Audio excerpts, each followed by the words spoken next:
Pero may patay na kambing na agnas na ang katawan. Tumahimik ka! Hindi mo ako makukumbinsi. Harapin mo ako, talunin mo ako. Gamitin mo lahat ng lakas mo dahil lalaban din ako ng patas. Nagsisinungaling ka lang! Hindi totoo ang mga sinasabi mo! Ah! Ah!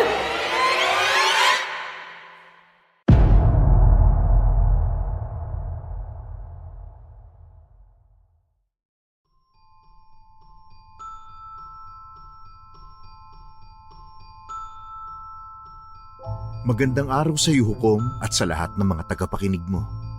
Mula ako sa lahi ng mga Amazona na tahimik na naninirahan sa bundok, malayo sa mga tao. Nagsimula ang kwento ng buhay ko nang magkasakit ang aking ina. Kinailangan kong pumunta sa gubat para kunin ang lunas, ang kakaibang halamang nagliliwanag sa gabi. Hindi naging madali ang aking misyon dahil naging kalaban ko ang aking puso. Mapanganib ang lugar na yon dahil sa isang halimaw na walang puso kung pumatay. Pero ang halimaw na yon ang dumurog sa puso ko. Hinding-hindi ko malilimutan ang kwentong ito ng aking buhay. Ako nga pala si Carmen at ito ang aking kwento. Pero bago natin simulan ang kwento ni Carmen, Your Honors, sana naman makapag-subscribe kayo at saka i-share ninyo ang video na to. Tapos kwentuhan tayo sa comments para naman mas masaya, di ba? Maraming salamat, Your Honors.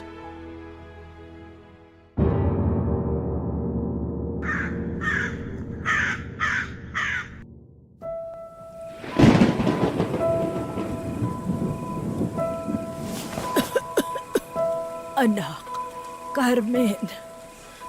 Nanay, nandito lang ako. Hawakan mo po ang kamay ko. Parang nahihirapan ako sa paghinga, anak. Lumalala na yata ang sakit na nararamdaman ko. Nanay, huwag ka mag-alala. Gagaling ka. Tinawag ko na uli si Manong Tonyo. Siya ang titingin sa sakit mo ngayon. Balita ko, magaling siyang mananambal sa ating tribo. Anak, kung sakali mang hindi ko na kaya. Nay, huwag mong sabihin yan. Huwag kang mawala ng pag-asa. Makinig ka muna sa akin, anak. Kung sakaling hindi ko makaya ang lumalala na sakit ko ngayon, kailangan mong malaman na ikaw ang sunod na magiging pinuno ng ating tribo. Malakas ka, matapang at may pagmamalasakit. Alam kong ikaw ang karapat-dapat. Pero hindi pa po ako handa, Nanay. Kaya kailangan mong gumaling. Huwag kang mawala ng pag-asa, ha?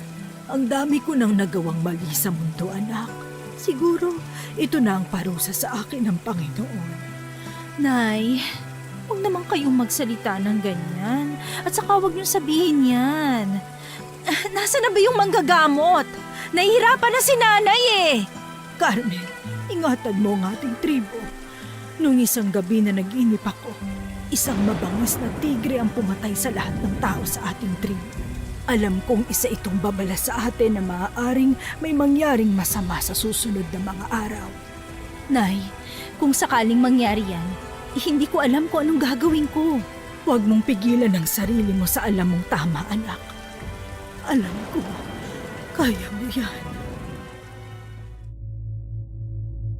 Pagkasabi niya noon, unti-unting pumikit ang kanyang mga mata at nanlamig ako sa kaba. Agad kong hinawakan ng kanyang pulso at napabuga ako ng hangin nang maramdaman ko ang tibok ng kanyang puso. Saktong dumating ang manggagamot. Tiningnan niya ang kalagayan ng aking ina at sinabing nakatulog lamang siya dahil sa sakit na kanyang nararamdaman. Sinabi niya din sa aking mas humina ang kanyang katawan at kinakailangan ng mas malakas na gamot. Bigla namang nabanggit ng manggagamot na kinakailangan niya ng dahon ng kaliptos upang gumaan ng kaunti ang karamdaman ni Nanay. Agad akong nagboluntaryo at lumabas ng aming kubo. Paglabas ko, napatingala ako sa liwanag ng buwan. Dala ang gasera, pumasok ako sa gubat. Hindi ko agad nahanap ang dahon hanggang hindi ko na lang namalayan, lumampas na ako sa parte ng gubat na maaari lamang naming puntahan. Napansin ko lang ito nang hindi ko na makita ang mga puting tela na palatandaan ng hangganan. Nakaramdam ako ng kaba sa aking dibdib. Babalik na sana ako nang sa hindi kalayuan nakita ko ang dahon na aking kailangan.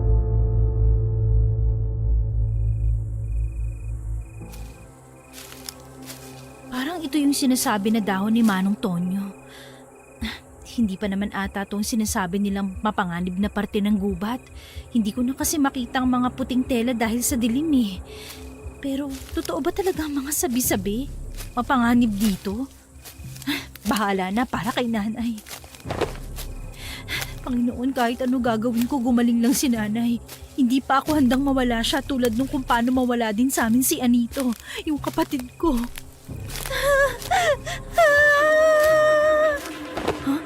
Ano yun? Bakit parang may babaeng dumadaing? Tulong! Tulong! Alam kong naririnig mo ko. Tulong! Parang may nangangailangan nga ng tulong. Pero saan nanggagaling yung tinig? Teka, galing dun sa malaking punong yun? Bakit mukha may liwanag? Galing ba to sa tao? Ang mga dahon sa paligid, bakit parang nalalanta? Ano nangyayari? Kinakailangan kong magmadali. Tulungan mo ako. Papatayin ako ng halimaw na ito. Isang mabangis ang baboy ramo. At isang diwata? Totoo ba ang lahat ng nakikita ko? Hindi na ako nagsayang ng oras. Agad kong binitawan ang dahon na dala ko at lumapit sa baboy ramo na kinakain ang binti ng diwata. Agad ko itong binuhat at malakas na hinagi sa puno. Tumama ito doon at agad na napahiyaw ang baboy ramo. Nagulat ako nang makitang naging pula ang mga mata nito at sinugod ako. Agad ako naghanap ng pwede kong magamit at may nakita akong matulis na kahoy. Tumalon ito sa akin, ngunit dahil sa lakas ko, hindi niya ako napatumba. Mahigpit kong hinawakan ng kahoy at walang pag-aalinlangang sinaksak yun sa katawan ng baboy ramo. Dahilan para mapahiyaw ito at lumayo sa akin. Susugod pa sana ako nang marinig ko ang daing ng diwata, kaya nawalan ako ng konsentrasyon. Tumingin ako sa diwata at pagtingin ko ulit sa kinatatayuan ng baboy ramo, wala na ito doon. Aming diwata, ano nangyari sa'yo? Anong pwede kong maitulong? Maraming nawalang dugo sa katawan mo. Maraming salamat sa iyong pagligtas sa akin. Masyadong marami akong natamong sugat, kaya kinakailangan kong bumalik sa kaharian ko upang magpagaling. Walang anuman po, aming diwata. Meron ba ako maitutulong sa inyo? Napakalaki ng sugat sa iyong binti. Sobra na yung tulong mo sa akin. Pero bago ako umalis, gusto kong suklian ang kabutihan mo. Heto ang mahiwaga kong espada at ang tubig ng mutya na nagbibigay ng lakas at bilis sa magtatangan nito. Pero hindi ko alam kung karapat-dapat ba ako sa kabutihan mo, diwata. Ang mga kagamitang ito ay makapangyarihan para mapunta sa akin. Karapat-dapat ka at alam kong kakailanganin mo ang mga ito sa susunod mong paglalakbay. Ha? Anong ibig mong sabihin? Saan ako pupunta? Malalaman mo yan pag uwi mo. Bumalik ka na. Kinakailangan ka ng iyong ina. Maraming salamat sa iyong mga binigay sa akin, diwata. Gagamitin ko ito sa mabuti at iingatan ko din. Walang anuman. Kinakailangan ko nang umalis hanggang sa muli nating pagkikita. Carmen. Hindi ako makapaniwala. Isa siya sa mga sinasamba naming mga diwata.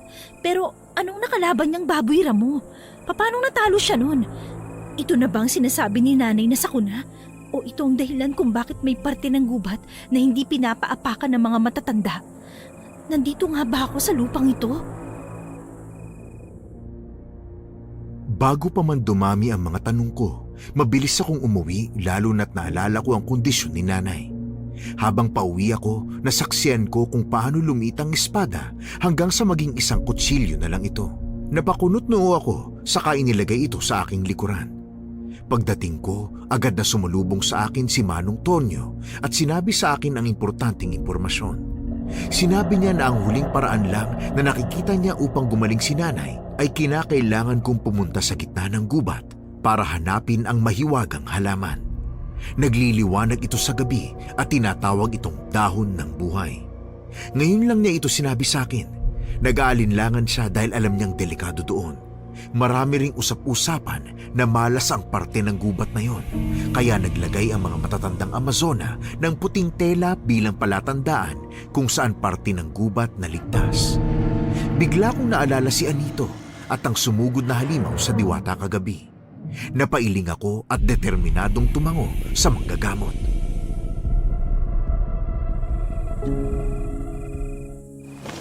Kung yun lang ang paraan para iligtas ang nanay ko, ang ating pinuno, gagawin ko. Alam kong hindi papayag ang mga matatandang Amazona sa akin, pero buo na ang desisyon ko, lalo na't yun lang ang paraan. Anak, wag.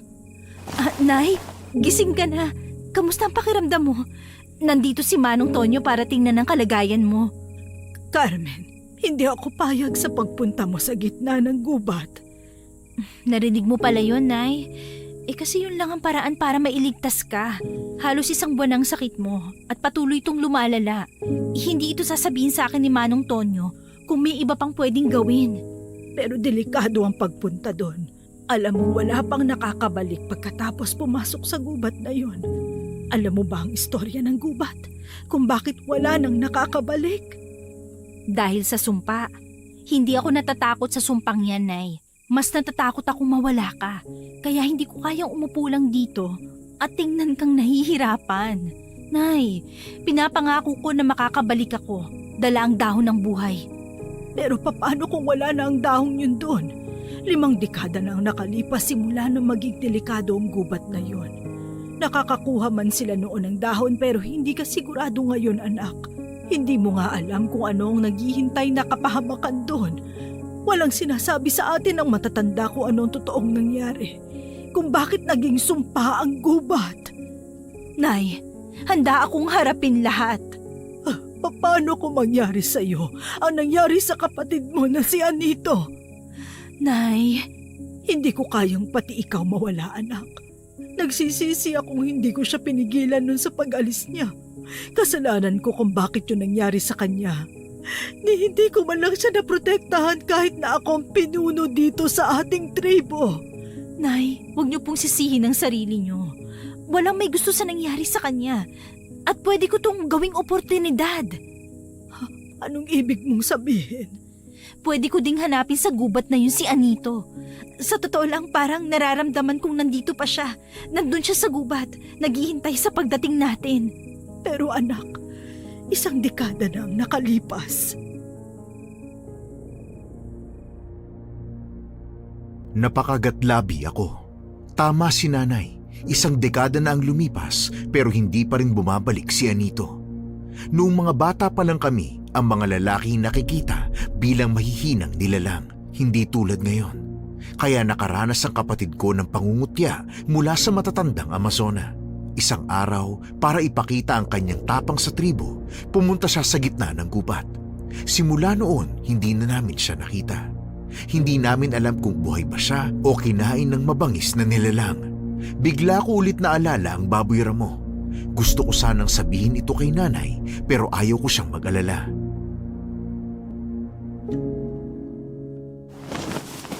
Nay, hanggat hindi pa natin nakikita ang kanyang katawan, naniniwala akong buhay pa siya. Hayaan mo kong hanapin si Anito at pitasin ang dahon na liligtas sa'yo. Anak, nag-aalala pa din ako. Pinalaki niyo akong malakas at matapang, Nay. Nakita mo simula nung bata ako na hindi ako ordinaryong Amazona.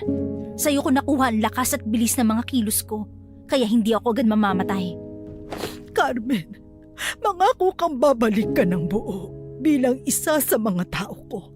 Inuutusan kitang umuwi ka agad kung sakaling delikado na sa gubat. Pinapangako ko, Nanay, babalik akong dala ang gamot at ang kapatid ko. Maniwala ka sa akin. Kung pwede lang, iuutos ko na may sasama sa'yo pero simula nang mawala ang kapatid mo sa gubat, ipinagbabawal na ng mga nakakatanda ang pagpasok doon. Kapag nalaman nila ito, siguradong magkakagulo. Huwag po kayong mag-alala, naiintindihan ko po. Alam kong hindi ako pababayaan ng Panginoon at malalagpasan ko ang lahat ng pagsubok at laban. Maraming salamat sa lahat, anak. Pwede ko bang makuha ang iyong mga kamay? Eto po, Nay. Mahal naming Panginoon at mga diwata, gabayan ninyo ang aking anak sa kanyang paglalakbay. Huwag niyo siyang pababayaan at kung sakali mang may kalaban, umaasa akong tutulungan niyo siya dahil siya ang susunod na magiging tagapagmana ng aking trono. Maraming salamat sa iyong dasal, Nay. At ang aking pagiging tagapagmana, alam kong matagal yan dahil matagal ka pang maninirahan dito sa mundo. Anak, hanggang may lakas pa ako, lalaban ako. Magsisimula na po ako maghanda, Nay, para sa pag-alis ko. Teka, bago ko makalimutan, ito ang kwintas ko. Para sana ito sa iyong kapatid pero hindi ko na nagawang ibigay ito sa kanya. Kaya ibibigay ko na ito sa iyo. Isa itong pamana mula pa sa ating kanununuan. Napakaganda ng kwintas na to, Nay. Sigurado ka po bang para sa akin ito? Pamana ko na ito sa iyo, Carmen. Iingatan ka nito sa iyong paglalakbay. Ang laki ng palawit. Ang ganda din ng kinang nito lalo na sa liwanag. Masaya ako na gustuhan mo, anak. Nay, palagi ko kaya nagugustuhan ng lahat ng binigay mo. Sige po, maghahanda na po ako. Mag-iingat ka, anak.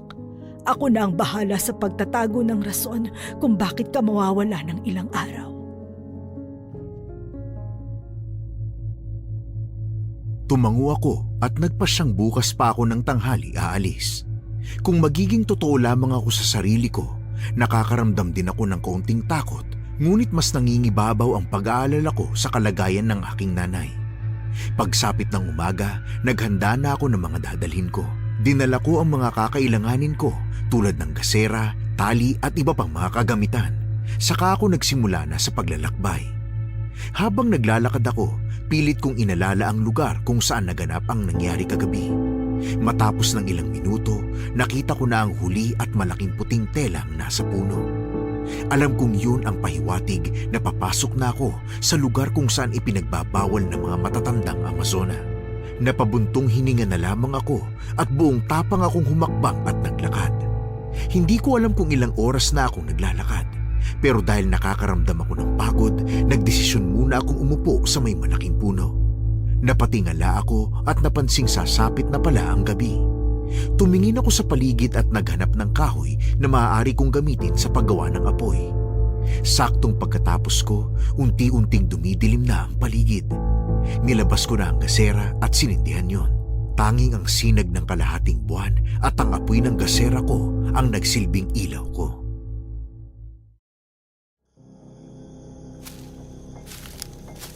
Mukhang kailangan ko na din magsindi ng apoy dito sa mga kahoy para hindi ako lamigin mamaya sa pagtulog ko. Hindi ko inaasahang napakalawak pala ng kagubatang ito. Kalahating araw na ako naglalakad pero mukhang hindi pa din itong gitna ng gubat. Ah! Tulong! Ang lamig ng ihip ng hangin. Ito bang sinasabi nilang mapanganib na gubat? Parang hindi naman eh. Pero teka, kung sinalakay kagabi ang diwata, baka ako din ngayon ang salakayin nila. Ah! May halimaw! Teka, parang may naririnig akong kaluskos at sumisigaw. Saan yun ang gagaling? May mabangis na baboy Ramo! Ah! Huwag mo akong sundan! Lumayo ka! Ah! Ah! Doon! Pero parang papalapit sa akin ang tinig. May kalaban. Kinakailangan kong maghanda. Tulungan mo ako! Tulong! Isang lalaking may kakaibang pananamit. At isang baboy Ramo ulit? Halika dito!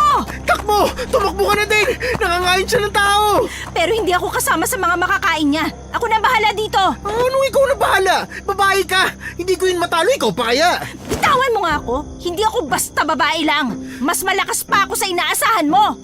Binibini, mapapahamak ka! Huwag kang lalapit sa baboy Ramo! Hindi mo dapat minamaliit ang anak ng isang Amazona. Buong tapang kong inangat sa ere ang malaking bato at hinagis yun papalapit sa baboy Ramo. Nakita ng dalawang mga mata ko ang mapupula nitong mga mata at matatalas na ngipin. Alam kong hindi sila ordinaryong mga baboy Ramo. Nang tumama ang bato sa halimaw, agad itong umiyak sa sakit at tumakbo papalayo sa amin. Hahabulin ko na sana ito upang patayin nang maramdaman ko ang hawak ng lalaki sa balikat ko. Agad akong naalerto at humarap sa kanya. Mabilis kong ikinilos ang aking katawan upang ilagay ang kamay niya sa kanyang likuran. Aray! Binibini! Hindi ako kalaban! Aray! Mababalian mo ako eh! Sino ka? Bakit ka nandito? Sinusundan mo ba ako? Aray! Aray! Hindi kita sinusundan! At hindi mo alam kung sino ako? Anak ako ng mayor dito sa bayan natin. Kaya kung ako sa'yo, bitiwan mo ako. Mayor? Ano sinasabi mo? Hindi ako nakikipagbiruan sa'yo, ha? Aray! Bitiwan mo nga muna ako. Ang sakit na eh. Kung ayaw mong mas ikutin ko ang kamay mo, tigilan mo na yung pagsisinungaling mo. Ow! Hindi na ako mapalian doon na. At hindi ako nagsisinungaling. Hindi mo ba kilala ang mayor ng bayan natin? Ng bayan mo? Ang ibig mo bang sabihin ay ang namamahala sa inyo? Oo! Anak ako ng namamahala sa bayan. Anong pinagkaiba mo sa akin? Ano? Bakit mo ko kinukumpara sa'yo? Mahirap ka lang na nagsusuot ng pinagtagpi-tagping mga damit. At ano ba yan? Balat ba yan ang hayop? Wala kang karapatang insultuhin ako. Kung anak ka ng mayor, anak din ako ng pinuno ng aming tribo. At talagang sinasabi mo... Teka, tribo? Ang mga naninirahan dito sa bundok? Mga taong malalayo sa sibilisasyon? Tama ka. Ako naman na magtatanong ngayon. Anong ginagawa mo dito kung dun ka naninirahan sa bayan? Grabe, hindi ako makapaniwala. Kaunti lang ang nakakakita sa inyo ah. Kaya palang lakas mo kanina eh. Alam ko ang salitang yun. Amazona! Sasagutin mo ang tanong ko o ibabalik kita sa baboy ramo na yon? Sige, nawala kasi ako sa gubat na to. Ayaw kasi akong bigyan ng bagong kotse ng tatay ko eh. Kaya naisipan kong mauna sa aming pagpunta rito sa bundok. Ginawa ko yun para ipakita sa kanya ang pagkarebelde ko. Bakit kinakailangan mong pumunta dito sa bundok? Para makakita ng bagong tanawin. Magandang tanawin kapag naabot mo ng tuktok ng bundok. Ang hindi ko lang inaasahan, mawawala ako. Imbis na pumunta ako sa taas ng bundok, pumasok ako dito sa mapanganib na gubat. Ang sinasabi mo ba kasalanan mo kung bakit nangyari ang lahat ng ito sa'yo? Ha? Hindi naman lahat. At dahil din sa tatay ko. Kung binigyan niya kagad ako ng kotse... Tapos na ang pagtatanong ko. Bumalik ka na lang sa inyong bayan kung alam mong delikado dito. Ano? Hindi mo ba narinig yung sinabi ko ding nawawala ako? Kung alam ko pabalik, pupunta ba ako dito para makipagkita sa baboy Ramon na kumakain ng patay na baka at magpapahabol ako doon? Kagaya ng sinabi ko, wala na akong pakialam. Kung kaya mong pumunta dito, hanapin mo din ang daan pabalik. Hindi ko nga alam. Wala akong karanasan sa mga bundok. Hindi ko siya pinansin at nagsimulang maglakad upang makahanap ng mas ligtas na lugar. Ngunit bago ako umalis, napansin kong may mataas at malapad na sanga ang itaas ng punong kinatatayuan ko. Kumuha ako ng tali at sinimulang itali ito sa puno. Nang maayos na ang pagkakakabit, lumingon ako sa lalaking nasa harapan ko. Alam kong kinakailangan niya ng tulong ko, pero hindi ito ang tamang oras. Hindi dapat ako mawalan ng konsentrasyon. Baka matagalan pa ako sa paghahanap ng dahon. Napabuntong hininga na lang ako, saka umakyat ng puno.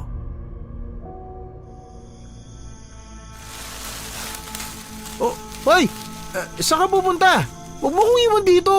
Hindi kita kasama para magkaroon ako ng obligasyon tulungan ka. Ibibigay ko sa'yo kung anong kailangan mo. Ano, pera? Ginto? Wala akong pakialam sa mga sinasabi mo. Hindi pera o ginto ang kailangan ko. Eh di kung ganun, sabihin mo sa akin, tutulong ako sa abot ng aking makakaya. Huwag mo lang ako iwan dito mag-isa. Baka may dumating na naman baboy Ramo eh. Kung ako sa'yo lalaki, magsimula ka ng umalis at magtago dahil lumalalim na ang gabi. Mukhang magiging hapunan ka nga ng mga baboy Ramo. Uy, wag naman. Nagmamakaawa ako. Tulungan mo ako makakit din dyan. Lahat gagawin ko. Alam kong lahat ng tao may pangangailangan at ganun ka rin. Tulungan mo naman ako. Itong tali, tumaas ka dito para hindi ka maabot ng baboy Ramo. Sige. Maraming salamat ah. Teka, paano ba ito gagawin? Ganito ba? Aray! Mukhang natusok ang kamay ko sa matulis na kahoy ah. Teka. Parang narinig ulit akong kaluskos ah. Ay naku, tulungan mo ako! Isa kang lalaki tapos hindi mo kayang iligtas ang sarili mo? Kaya ko naman pero kailangan ko ng tulong mo. Mas malakas ka kaya sa akin. Patunayan mong kaya mo. Ha? Ano? Pagkasabi niya noon, biglang lumabas ang dalawang baboy Ramo at naglalaway ang dalawang yon. Nakita ko sa mga mata nito ang labis na pagkagutom at pagkasabik na saktan ng lalaki. Bigla kong naalala si nanay. Alam kong kung narito siya ngayon, tutulungan niya ang lalaki. Napakagatlabi ako at mabilis na bumaba. Ngunit huli na ako dahil naunahang kagatin ng aswang ang braso ng lalaki. Napahiyaw ito sa sakit kaya agad kong tinansya na sa pagbaba ko ay saktong tatama rin ang pako sa ulo ng baboy ramo. Tugma naman ang aking tansya kaya nakawala ang lalaki sa kagat ng aswang. Sinipa ko ang baboy ramo palayo at napahiyaw ito. Nakita ko namang sumugod ang isa pang nilalang sa likuran ko. Nanlaki ang mata ko dahil mukhang may sariling isip ito. Agad kong nilabas ang kutsilyo at itinutok ito sa dibdib ng halimaw. Nanigas ito sa kinatatayuan nito hanggang sa naging isang bato. Mabilis ko itong itinapon papalayo sa akin at nabasag ang bato. Hindi ako makapaniwalang nagawa ito ng espadang bigay sa akin ng diwata.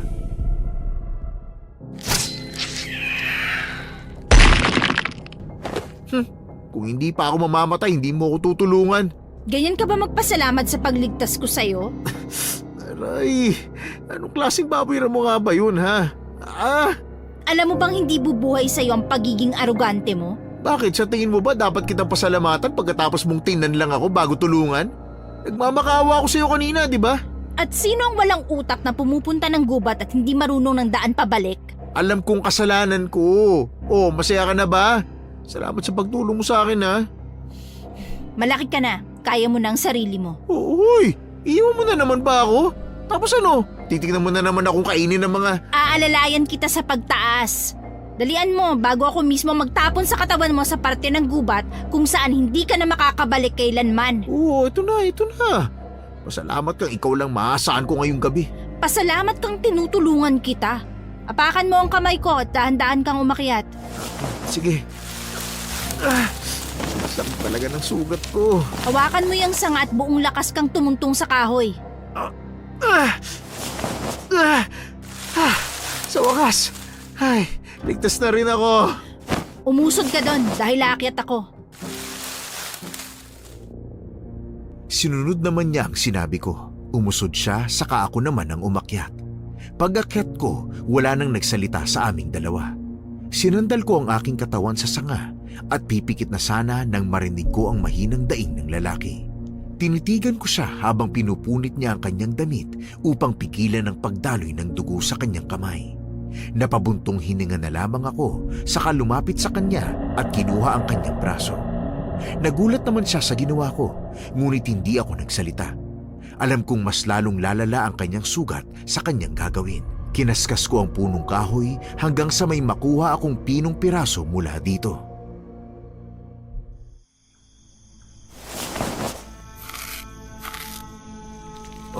Hoy, anong ginagawa mo? Anong ilalagay mo? Ito ang ginagamit namin upang tumigil ang pagdurugo sa sugat. Itong mga maliliit na pino mula sa kahoy. Hindi ba lalala ang sugat ko dyan? Baka kung ano mangyari, ha? Alam mo bang palagi ako napapaisip kung kailangan ka ba talagang tulungan? Pasensya na. Hindi kasi ako madaling magtiwala sa mga tao. Natatakot ako magtiwala ulit. Magtiwala ka na lang sa kakayahan ng ilalagay ko sa braso mo, hindi sa akin. Salamat. At pasensya na rin, ha? Alam mo palang sabihin ng mga katagang yan? Masyadong marami kasing nangyari sa akin ngayong araw, kaya nanghihingi ako ng tawad. Ako nga pala si Robert. Ikaw? Bakit kailangan mong malaman ang pangalan ko? Di ba tinuturo sa inyong tribo na ang pagsabi ng pangalan ay isang pahiwatig ng pakikipagkaibigan? Hindi ko kailangan ng kaibigan. Tatawagin na lang kitang Sophie. Bahala ka sa buhay mo. Magpahinga ka na. Kailangan mo ng lakas para bumalik sa inyong bayan bukas. Pero hindi mo ba ako hihinga ng tulong, Sophie? Sinabi ko na sa'yo pwede kong ibalik ang kabutihan mo. Hindi mo din naman alam kung paano mahahanap ang hinahanap ko. Sigurado ka ba? Ba't hindi mo muna sabihin sa akin kung ano yun? Kinakailangan kong mahanap ang dahon ng buhay. Anong klaseng dahon ba yan? Ayon sa manggagamot, ito ang tanging dahon na umiilaw sa gabi. Umiilaw sa gabi? Teka. Parang nakita ko yun kagabi bago ko habulin ng baboy ramo. Talaga? Malapit lang dito? Hindi ako sigurado kung malapit lang dahil sa pagtakbo ko. Pero nasa tamang daan ka na. Magandang balita yan. Ngayon, alam mo nang may maitutulong ako. Bukas hahanapin na natin Ayos na. Sinabi mo na sa akin ng impormasyon. Hindi mo na kinakailangan sumama. Hindi, tutulong pa rin ako. Teka, may iba ka pa bang pakay, Robert? Wala na. Tutulong lang ako. May hindi ka pa nalalaman na isa sa aming kakayahan. Kaya naming malaman kung nagsisinungaling ang isang tao. Hindi ko kasi alam kung paano lumabas sa gubat na to. Kaya kailangan ko ng tulong mo. At alam kong hindi mo ako tutulungan kung wala din akong ibibigay sa yung tulong. Pag-iisipan ko.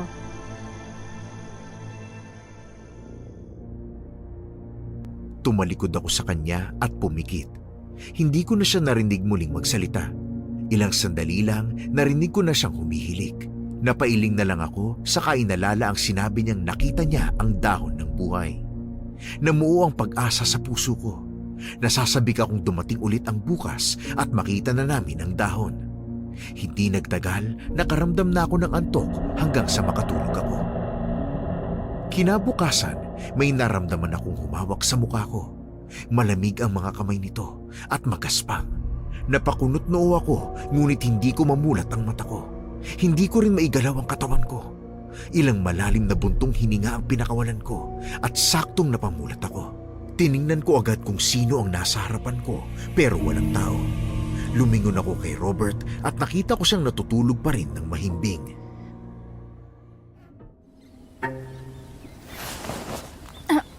Sinong humawak sa pisngi ko? May ibang tao ba dito? Aray, ang sakit ng likod ko. Bakit ang tigas ng kama ko? Ay, naku, hindi ka mahulog dun ah.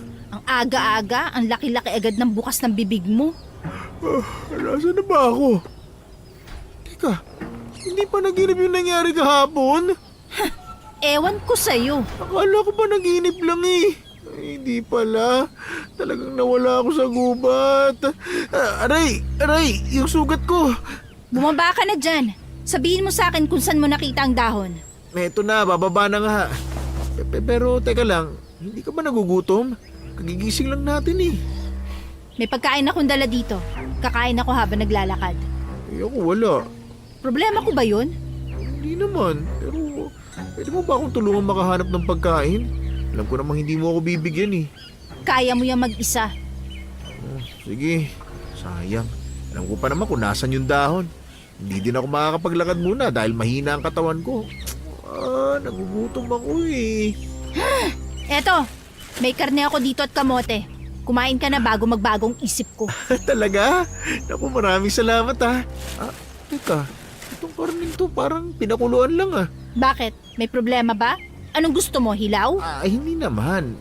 Pero parang walang lasa eh. Akin na nga yan. Hindi. Nagbibiro lang ako. Ito naman.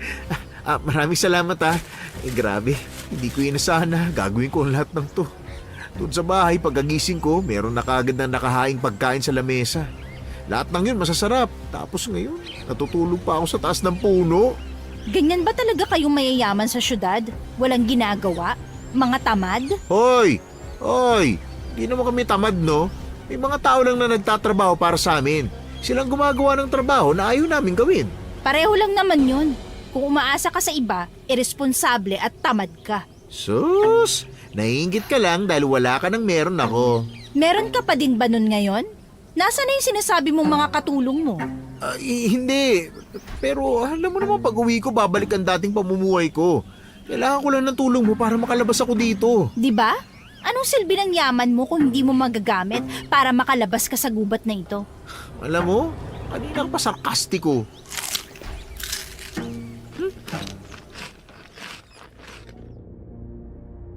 Hindi ko na siya sinagot. Umupo na lamang ako at dinama ang mainit na sinag ng araw. Hinintay ko siyang matapos. Ilang sandali lang binigay na niya sa akin ang natitirang pagkain. Nilagay ko yun sa supot ng pagkain at tumayo, saka lumingon sa kanya. Alam kong nauuhaw na siya, kaya napabuntong hininga na lang ako, saka nagmasid sa paligid. Pinikit ko ang aking mga mata at may narinig akong mahinang ingay ng agos ng tubig. Napamulat ako, saka nagsimulang maglakad. Sumunod naman kagad sa akin si Robert at ilang minuto na lang nakita na namin ang sapa. Ay, sa wakas. May tubig na. Kanina pa ako nauuhaw eh. Grabe, para ako nabuhay muli. Oh, ano sinisigaw mo ulit dyan? Masusuka yata ako. Bakit? Ayun o, may patay na kambing. Naagnas na ang katawan. Mukhang mga halimaw na baboy Ramo may gawa niyan. Ang laswang tingnan. Umakit ang mga kinain ko. Lunukin mo dahil huling kain mo na yan. Oh, uy! Ano ibig mo sabihin? Wala na tayong pagkain? May kunulekta ka ba para makahanap ng pagkain, ha? Halika na. Kailangan na nating umalis dito. Baka may baboy Ramo ulit na sumunod sa atin. Sophie? Carmen! Ang pangit ng Sophie. Carmen? Carmen ang pangalan mo? Carmen, mukhang ligtas naman tayo kapag umaga rito. Anong ibig mong sabihin? Kasi napansin kong lumalabas ng mga baboy Ramo tuwing gabi. Nakita ko kagabi may mga baboy Ramo na nakaabang sa atin sa baba ng tinutulugan nating puno. Pero agad yung tumakbo paalis nung sumikat na yung araw. Para silang mga aswang. Aswang. Lumalabas sa gabi, mapupula ang mga mata. Malaki ang posibilidad na tama ka sa iyong hinala. Siyempre naman ako pa. Hanggat umaga, ligtas tayo. Pero pagsapit ng gabi, kailangan na nating magtago ulit. Hindi na tayo aabutan ng gabi dito. Talaga? Ituro mo na sa akin ang lugar kung saan mo nakita ang dahon ng buhay. Sige, tutulungan mo din ako sa paglabas ng gubat na to, ha? Oo. Maraming salamat.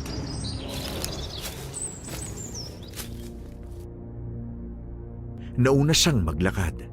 Patuloy lamang kami sa paghahanap hanggang sa 3 oras na ang nakalipas. Huminto na kami saka tumayo siya sa tabi ng isang dahon. Napakunot noo ako saka tumingin sa kanya. Ngumiti siya at tinuro ang dahon sa akin. Nawala ang pag-asa sa aking mga mata at napalitan ng galit.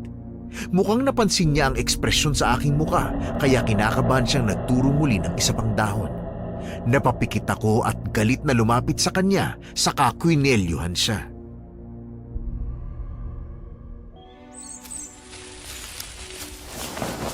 Hindi yan ang hinahanap ko. Tuturo ka lang ng mga dahong walang silbi. Mga damo yung tinuturo mo. Teka lang naman, Carmen. Gabi kasi noon kaya medyo nalilito ko. Pasensya na. Pwes, isipin mo kung nasan. Huwag mong sayangin ang oras ko. Ito na nga. Baka itong dahon na to? Hindi. Ito ba? Teka. Ito yata. Ito yun. Totoo ba talagang alam mo kung nasan ang dahon?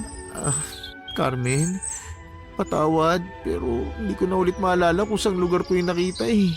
Hindi ko alam kung saan tayo ngayon. Pero totoo bang nahanap mong sinasabi kong dahon? Oo, nakita ko yun. Hindi ko lang alam kung saan parte ng gubat. Masyado lang mabilis ang lahat ng mga pangyayari kagabi. Sinayang mong oras ko. Carmen, patawad. Alam kong wala akong silbi pero pinipilit kong tumulong. Pero sana, sinabi mo na lang ang katotohanan. Ngayon, nandito na tayo sa hindi ko alam na parte ng gubat at hindi pa din natin nahahanap ang dahon. Pero hindi pa naman huli ang lahat. Mahanap Sino natin ka para sabing hindi pa huli ang lahat? Alam mo bang buhay ang kapalit ng dahon yon? Ha? Anong ibig mo sabihin? Nasa bingit ng kamatayan ng taong nangangailangan ng dahon yon, Robert! Nanay kong nangangailangan ng tulong. Bawat minuto mahalaga. Pasensya na. Hindi ko naman alam. May alam ka ba talaga sa mga bagay-bagay? Parang wala eh. Isa ka lang namang lalaking tamad at bobo.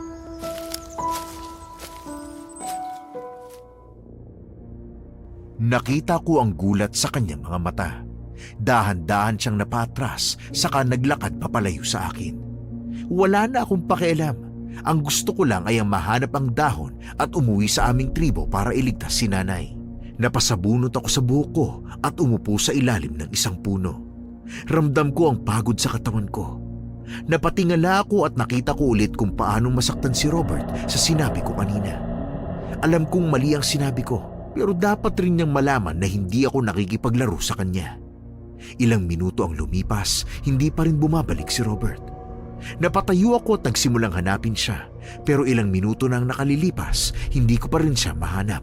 Ayoko mang aminin pero nag-aalala ako.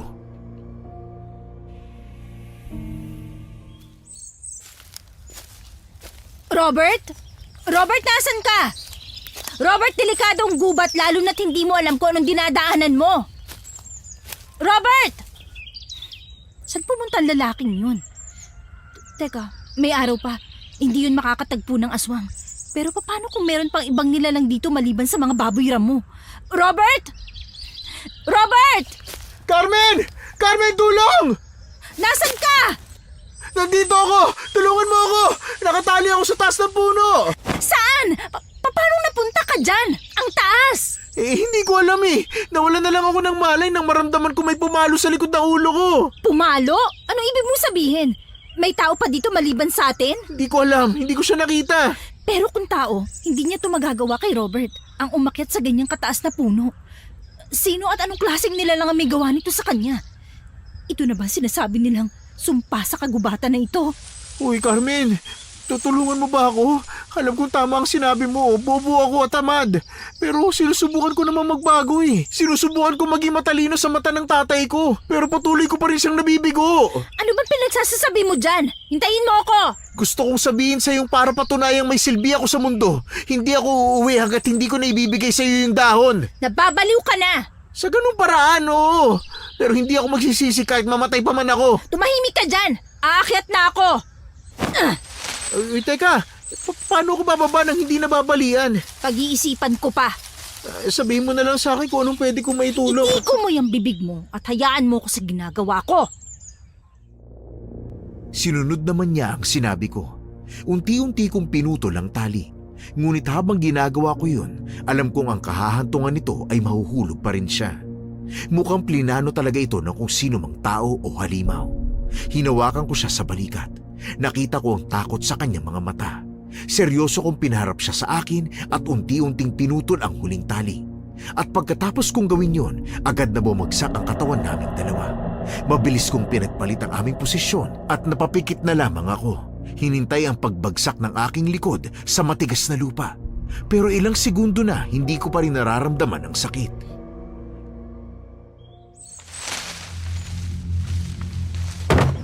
Aha, nasa baba na tayo. Ha? Teka, paano to nangyari? Ha? Lumulutang tayo sa ere, Carmen. Anong klaseng mic ang ginamit mo? Mahika? Wala akong ginawa. Teka, ang nawawalang liwanag na yun. Nakita ko mas lumakas ang liwanag na yun kanina nung bumababa tayo. Ang diwata, ginagabayan niya tayo. Ano? Diwata? Ano bang klaseng gubat to? May aswang, may diwata, may amazona. Ayokong ulitin to pero nanghihingi ako ng tawad sa sinabi ko kanina. Galit lang ako kaya ko sinabi yun. Ayos lang, may dahilan naman. Pasensya na din dahil hindi ko masabi sa yung hindi ko mahanap yung dahon. Ayoko kasing iwan mo na lang ako kapag malaman mo hindi ko alam kung nasaan yung hinahanap mo eh. Wala yun, ayos lang. Alam ko mahahanap din natin yun. Para kanino nga ulit yung dahon? Para sa nanay ko. May sakit siya at ilang araw na lang ang kanyang itatagal. At ang paraan lang para iligtas siya ay ang dahong yun. Ang dahon ng buhay. Pasensya ka na talaga ha. Huwag kang mag-alala, hahanapin natin yun. Magtutulungan tayo. Sigurado ka ba? Pwede na kitang tulungan ngayon na makabalik sa bayan mo. Wag, ayoko. Hindi ko gustong bumalik nang hindi ko natutupad ang kasunduan ko sa'yo. Hindi ako ganong klaseng tao. Maraming salamat. At ang mga sinabi ko kanina, hindi ka bobo at tamad. Magkaiba lang tayo ng kinalakihan ng mundo. Maayos lang, naiintindihan ko. At kahit naman ang mga magulang ko, yun ang tawag sa akin eh. Huwag na nga natin ito pag-usapan. Hanapin na lang natin yung dahon. Sige. Oh, ngumiti ka. Unang beses ko yung nakita. Anong umiti? Nananaginip ka lang. Halika na. Sinundan niya ako at patuloy na hinuhuli ang aking ngiti. Napatawa na lang ako sa ginagawa niya bago nagpatuloy sa aming paglalakbay. Ilang oras na kami naghahanap pero hindi pa rin namin makita ang dahon. Bigla kong naalala na nagliliwanag ang dahong ito sa gabi, kaya ang tanging paraan lang para mahanap namin yun ay ang maghanap sa gabi. Lumapit ako kay Robert. Nakita kong bawat dahon ay kanyang tinitingnan. Tinapi ko siya sa kanyang braso kaya napalingon siya sa akin.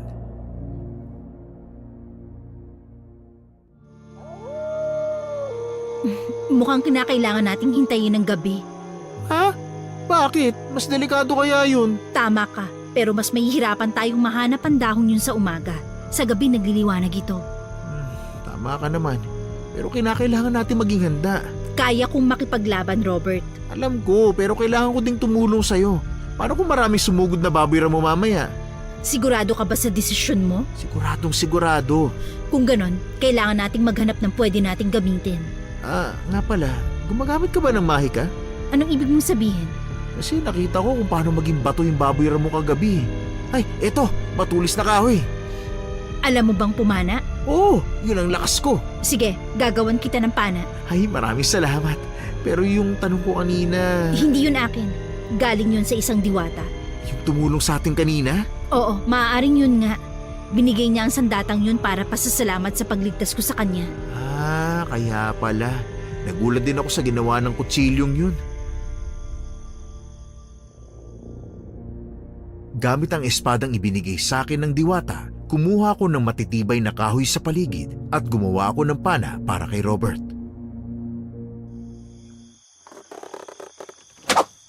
Oh, ito na ang pana. Gamitin mo nga kung ayos lang sa'yo. Ang tibay. Saktong-sakto. Ang gaan din ah. Tamaan mo yung dahon na yun. Hinahamon mo ba ako? Tinitingnan ko lang ang kakayahan mo. Huwag ka ng maraming dada. Ako pa. Simula bata, ito nang ginagawa ko. O yan, natamaan ko ha. Magaling. Pwede na. Ngingiti na sana ako sa sinabi mong magaling, tapos pwede na. Napipilitan kaya tay. Magpahinga na nga muna tayo. Ang ingay mo eh. Hindi ko din kasi mapigilan dahil sa ugali mo, no? Hindi ko na siya sinagot. Napapikit na lang ako at dinama ang ihip ng hangin. Alam kong hindi dapat kami ngayon nagpapahinga, pero gusto kong mag-ipon ng lakas lalo na't nararamdaman kong may mga matang nakamasid sa amin. Bigla kong naalala ang kapatid ko. Kung ganito kadelikado ang lugar na ito, hindi ko mapigilang mapaisip kung nakaligtas ba siya sa kapahamakan. Napabuntong hininga ako saka lumingon kay Robert. Biglang nanlaki ang mata ko nang nakita ko ang figura ni Anito mula sa malayo. Agad ako napatayo at tumakbo papunta doon, pero bigla siyang nawala. Carmen! Hoy Carmen! Bakit bigla ka tumakbo? Anong nakita mo? Ang kapatid ko, si Anito. Nandito siya sa gubat na to. Kapatid mo? Teka, meron ka pang ibang kasamaan dito? Hindi, ang kapatid ko. Matagal ko na siyang hindi nakikita. Pumasok siya sa gubat na to at hindi na ulit bumalik sa aming tribo. Pero nakita ko siya ngayon lang. Buhay siya! Eh kung gano'n, nasan siya? Hindi ko alam, pero sigurado ako nakita ko siya. Alam kong hindi ako nagkakamali. Huminahon ka muna, Carmen. Baka pinaglalaroan ka lang ng gubat. Ginagamit nilang kahinaan mo para mawala ang konsentrasyon mo. Hindi, totoo ang nakita ko. Imposibleng hindi yun si Anito. Anito! Anito! Carmen! Saan ka pupunta? Sasabit na ang gabi. Kinakailangan kong mahanap ang kapatid ko. Anito! Ako to ang kapatid mo, si Carmen! Uy, Carmen! May naririnig akong kaluskos sa bandang likod natin. Mukhang may sumusunod sa atin. Nasaan? Dito ka sa likuran ko. Kailangan muna natin tong kalabanin bago ko hanapin si Anito. Maghanda ka. Talasan mo ang iyong mga mata. Huwag ka mag-alala. Kinakabahan lang ako pero hindi ako natatakot. Tutulungan kitang lumaban. May naririnig ako mabibilis na mga paang paparating.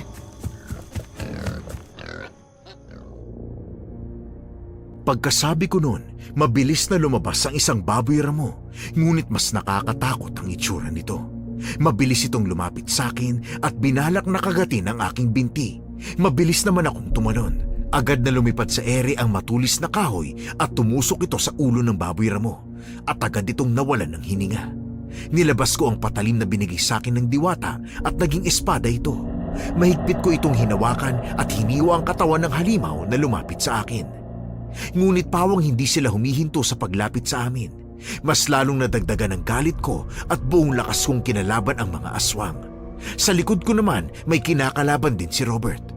Ilang sandali lang, bigla kong narinig ang hiyaw ni Robert kaya agad ko siyang tinulungan.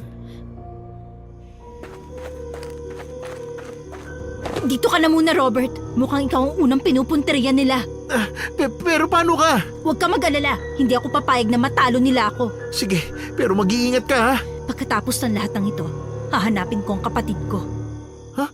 Teka, bakit tumatas yung mga aswang? Parang kinukuha nila ang mga patay na kasamahan nila. Dito ka lang! Hahabulin ko sila! Hindi sila makakatakas sa akin! Teka Carmen, may tao dito, sugatan! Ha? Nasaan? Nandito siya sa likod ng malaking puno. Mukhang sinalakay din siya ng aswang. Anito? Ha? Teka, siya ba yung sinasabi mong kapatid mo? Anito? Oo! Siya ang kapatid ko! Totoo nga ang hinala ko! Buhay ka! Kailangan nating iligtas ang kapatid ko. Masyadong marami ang sugat niya. Nandito lang ako sa likod mo, Carmen. Akong bahala kung sakaling may sumugod ulit. Maraming salamat, Robert. Anito, naririnig mo ba ako? Anong ginawa nila sa'yo? Naging napakatahimik ng paligid. Huwag muna tayong pakampante. Maaari ko bang hingin ng yung jacket? Oo naman. Itong jacket ko. Mukhang ang dami niyang pinagdaanan. Ilang araw ba kayo hindi nagkita? Hindi lang araw kundi taon, Robert. Dahil sa tagal, akala namin wala na siya. Pero heto pa pala, lumalaban. Ang tagal na. Kakaiba talaga ang gubat na to. Pero ibig bang sabihin, pwedeng hindi na rin tayo makabalik? Tulad ng kapatid mo? Huwag ka mag-alala. Matalas ang aking memorya. Alam ko kung saan ang daan pabalik. Yan. Naayos ko na ang sugat niya. Mukhang wala na ding susunod sa atin. Oo, tama ka. Alam mong napansin ko, parang may nagkokontrol sa kanila. Anong ibig mo sabihin? Napansin ko kasing kanina napatingala sila at isa-isa silang tumakbo paalis. Yung para bang may narinig silang tinig na nag-uutos sa kanila na huminto sa pagsugod sa atin. Kung sakaling tama ang sinabi mo, malaki ang posibilidad na may namumuno sa mga aswang at pinaglalaruan tayo.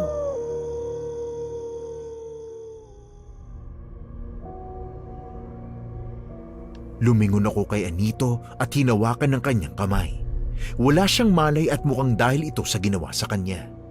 Tumabi ako sa kapatid ko, ganun din si Robert. Pinagmasdan niya si Anito at tumingin sa akin. Napabuntong hininga na lang ako at naramdaman ko ang lungkot habang nakatitig sa kanyang katawan. Lalo siyang pumayat, malayo sa kilala kong kapatid. Ang mga buto niya sa muka ay bumabakat na. Napakagatlabi na lang ako saka tumingin sa malayo.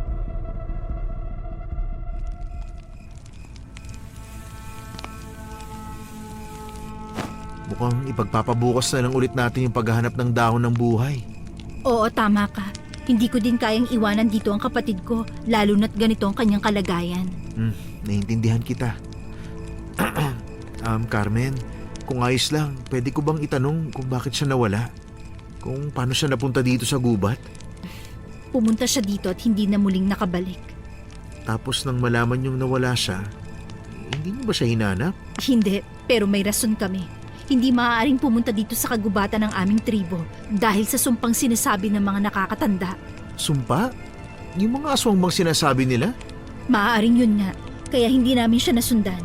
Pinilit ko noon pero hindi ko na ipagpatuloy dahil wala pa akong sapat na lakas. Naalala kong pamilya ko, kaya hindi ako desperadong umuwi dahil alam kong hindi naman nila ako hahanapin.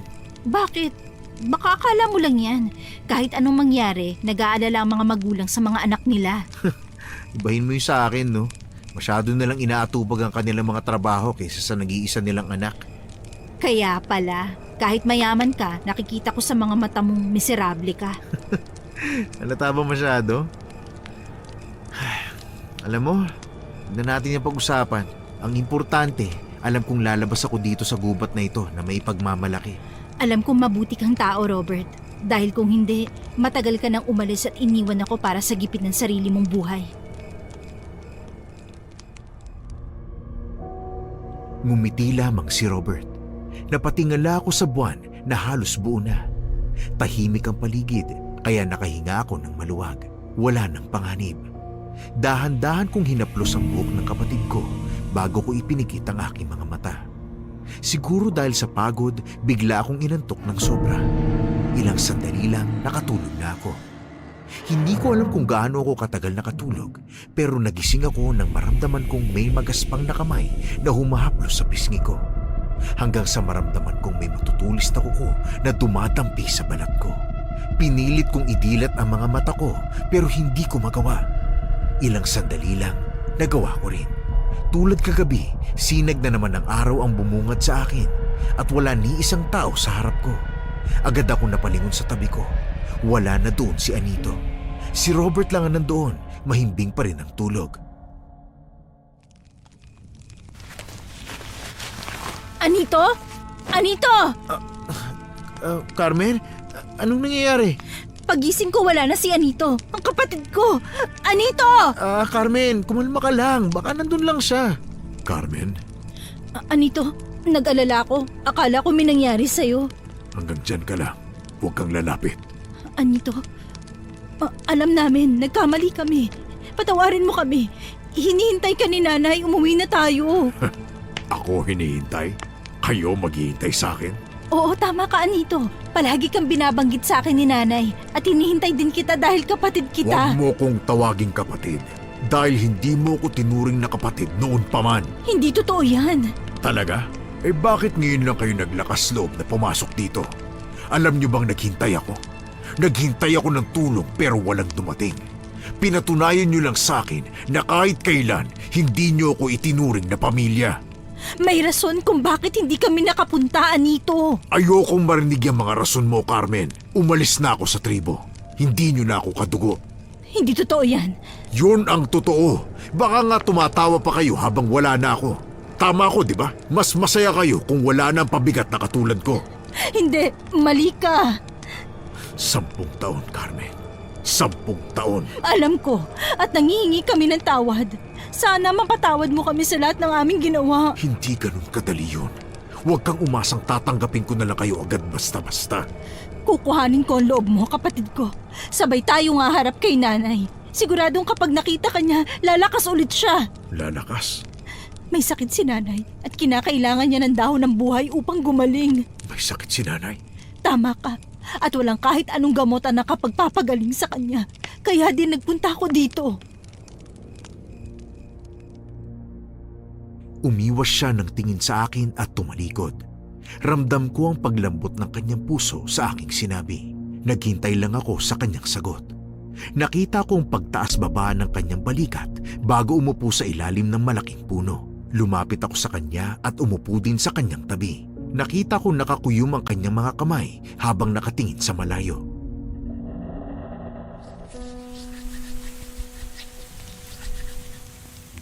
Alam kong mahirap pero sana tanggapin mo pa din kami sa iyong puso. Hindi ko alam, Carmen. Masyadong maraming nangyari sa akin dito. Sa totoo lang, ito ang gusto kong malaman. Sinalakay ka ba ng mga aswang, ng mga halimaw? Hindi ko alam kung paano sasabihin sa'yo. Pero tulad ng sinabi mo, susubukan ko. Maraming salamat, Anito. Alam kong ikaw pa rin yung mabait at maalaga kong kapatid. Ang saya ko na ligtas ka at nakita tayo ulit. Kahit ang daming nagsabi na wala ka na, hindi ako naniwala dahil alam kong buhay ka pa. Naging parang bahay ko na rin itong gubat. Alam kong malaki ang posibilidad na mabuhay ka dito pero bakit hindi ka bumalik sa tribo? Dahil umaasa akong ako naman ang hahanapin nyo. Patawarin mo kami. Tulad ng sinabi ko, hindi yun madali. Pero susubukan ko. Nga pala, siya ang kaibigan ko, si Robert. Naligaw siya dito sa gubat at tinutulungan niya akong hanapin ang dahon ng buhay. Ikaw, alam mo ba yon kung nasaan? Para makabalik na tayo. Parang alam ko ang daan, pero hindi pa gumagaling ang mga sugat ko. Oo nga. Huwag muna tayong umalis, ayos lang. Hindi mo kailangang ipilit. Gusto mo bang linisin ko ulit ang sugat mo? Ayos lang. Nga pala, may alam ka ba tungkol sa diwata? Diwata? Bakit mo naman naitanong? Wala. Noon kasi may nakikita ako sa likod o taas ng puno ng mga liwanag. Mukhang galing yun sa mga diwata. Wala akong masyadong alam tungkol sa kanila. Ganun ba? Sige, ayos lang. Pupunta lang ako doon at kukuha ng prutas para may makain ako. Sige, gusto mo bang samahan kita? Hindi, ayos lang. Ako na lang. Gusto ko muna mapag-isa. Tumango ako. Alam kong hindi pa niya ako kayang tanggapin ng lubos. Ngunit habang naglalakad siya papalayo, hindi mawala sa pakiramdam ko na may parang kakaiba. Walang emosyon ang kanyang mga mata at maputla ang kanyang balat. Nung binanggit din niya ang tungkol sa diwata, hindi ko alam kung namamalikmata lang ako, pero nakita ko kung paano maging pula at bumalik muli sa normal ang kanyang mga mata. Napahawak ako sa aking noo at tumabi naman sa akin si Robert. Uy, ba't hindi mo sinabi sa kanya yung tungkol sa pagtulong sa atin ng diwata? Hindi ko alam. Hindi ko masabi sa kanya. May napansin ka din bang kakaiba sa kapatid mo? Parang nararamdaman ko ito dahil ang tagal na namin hindi nagkikita at nagsasama. Marami naman talaga magbabago. Pero kung yun ang pinapaniwalaan mo, bakit hindi mo siya mapagkatiwalaan? Anong ibig mong sabihin? Nararamdaman ko kasi nagdadalawang isip ka. May napapansin ka ba sa kapatid mo na... Alam mo, marami ka nang sinasabi at napapansin. Halika na, kumuha tayo ng makakain. Saan tayo kukuha? Hindi ba magaling kang gumamit ng pana? Manghuli tayo ng malalaking ibon. Sige, ayos. Matagal ko na yung gustong gawin. At habang nahuhuli ka, maghahanda naman ako ng apoy dito. Sige, walang problema sa akin. Sandali lang ha. Uy, ayun! Teka lang. Yan! Natamaan ko! Sandali lang kukunin ko. Sige, hihintayin ko din ang kapatid ko. Baka nanghuli din siya. Tumango si Robert at tumakbo para kunin ang natamaang ibon. Napatulala ako sa punong nasa harapan ko. Hindi mawala ang kakaibang nararamdaman ko, lalo na't napapansin din pala ito ni Robert. Napailing na lang ako saka ipinagpatuloy ang paggawa ko ng apoy. Ilang minuto na ang nakalilipas, wala pa rin si Robert at Anito. Napakunot-noo ako at tatayo na sana nang makita kong lumabas silang dalawa sa parehong daan. Pinagmasdan kong ngumiti ang aking kapatid habang si Robert naman ay nakatingin sa baba. Oh, galing ka din pala doon, Anito. Pero dito ka dumaan kanina, di ba? Umikot kasi ako para manghuli rin ng hayop pero wala akong nakita. Ganun ba? Ayos lang yon. Robert, nandyan na pala ang ibon na nahuli mo. Oo. Nandito. Eto. Sige, salamat. Umupo muna tayo. Lulutuin ko lang ang ibong to para makakain na din tayo. Hindi, ayos lang. Busog pa ako. Sa inyo na lang yan. Sigurado ka ba? Para lumakas ang katawan mo, Anito. Oo, huwag ka na mag-alala sa akin. Anito. Busog pa yan. Robert, bakit parang nag-iba ang tono ng boses mo? Nag-usap kami kanina pero parang hindi pa rin kami nagkakasundo. Lutuin na lang natin to at kumain na, Carmen. Sige, basta sabihin mo lang kung gusto mong kumain, Anito. Uy, Robert, ano nangyari sa'yo? Bakit namumutla ka? Ano ba nangyari sa inyo ni Anito? Hindi siyang inaakala mong kapatid. Mukhang seryoso nyo dyan Carmen. Ano pinag-uusapan nyo? Wala. Sinabi ko lang sa kanya na gusto ko ng sunog na ibon. Mas lalong napakunot-noo ako, saka ipinagpatuloy na lang ang pagluluto sa ibon. Tinitigan ko si Robert. Mukhang kanina pa siya may gustong sabihin sa akin, pero hindi niya magawa. Hindi ko alam kung anong nangyari sa kanila doon, pero sa inaakto ni Robert, parang hindi maganda. Gusto kong malaman pero hindi kami nagkakaroon ng pagkakataon. Palaging pumapagitna si Anito. Nauulit ang ganong sitwasyon hanggang sa sumapit na ang hapon. Hindi na muna ako nagaya na maglakbay dahil alam ko rin ang sitwasyon ni Anito. Pinagmamasdan ko ang natutulog kong kapatid nang maramdaman kong tinapik ako ni Robert sa balikat ko. Sinenyasan niya akong tumayo ng tahimik. Napakunot-noo ako at sinundan siya. Naglakad kami hanggang sa makarating kami sa isa pang malaking puno.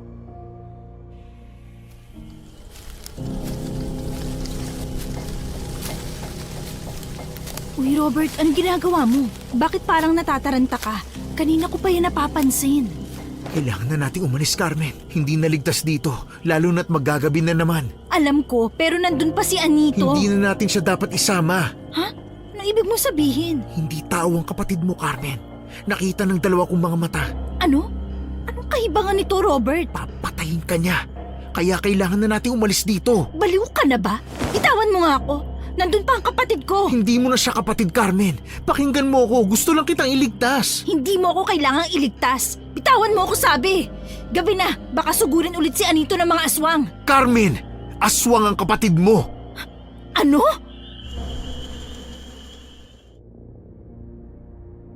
Napahinto ako sa sinabi ni Robert.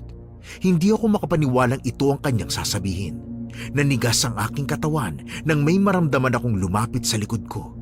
Ayokong lumingon. Hindi ko kayang tingnan kung sino yon. Nanlaki ang mata ni Robert at binalak na lumapit sa akin pero mabilis siyang tumilapon sa malayo. Bago pa man ako makakilos ay may naramdaman akong malakas na palo sa aking ulo, dahilan para mawalan ako ng malay. Nagising ako nang may naririnig akong sumisigaw. Nanlaki ang mga mata ko nang makita ko si Robert na unti-unting hinihiwa ang tagiliran ng isang halimaw. Meron tong ulo ng baboy ramo at ang katawan ay sa tao. Lumingon ito sa akin at nakita ko ang galit sa mapupulan nitong mga mata.